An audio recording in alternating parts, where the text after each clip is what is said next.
Aquest passat divendres 20 de juliol, a Premià de Dalt, vam poder tornar a gaudir d'una nit molt especial, plena de música, ritme i amb un gran ambient.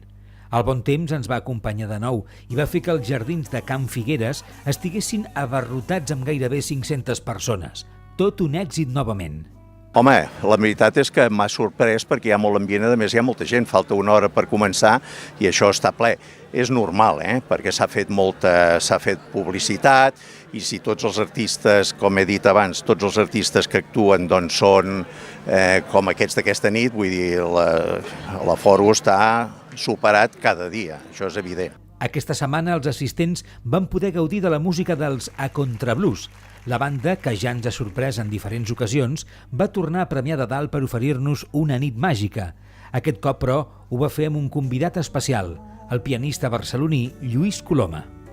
Home, jo ja he tocat aquí 2 o 3 vegades i la veritat és que és un espai fantàstic, sobretot a l'estiu, la quantitat de gent que ve, l'ambient que es crea, la sonoritat d'aquest pati en concret és un lloc fantàstic, està molt bé. Aquesta és la 4a vegada que vinc i vinc amb els A Contrablues amb el Lluís Coloma, que a mi aquest festival em sembla meravellós, un lloc fantàstic i la gent és meravellosa.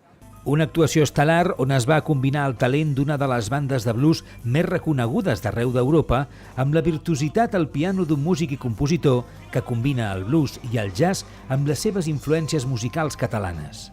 Sobretot avui, per exemple, Lluís Coloma i A Contrablues, espectaculars tots dos, ja els he vist altres vegades aquí en el jazz a la nit i sé que són molt bons i la combinació de tots dos ha de ser explosiva avui. De nou, la gent que es va apropar fins als jardins va poder també gaudir d'un gran sopar que va oferir Carns Laura i que setmana rere setmana aconsegueix sorprendre i agradar a tots aquells que s'apropen a aquest festival. Aquest any ha canviat i sembla ser que sí, vull dir, jo per mi és el primer any, perquè l'any passat no hi eren. No, ells no hi eren, els d'aquest any no hi eren. I sembla que sí, des de llavors és esplèndid, està bé. El Jazz en la nit 2018 està arribant al seu final, però si encara no heu pogut presenciar cap de les grans actuacions, recordeu que encara sou a temps.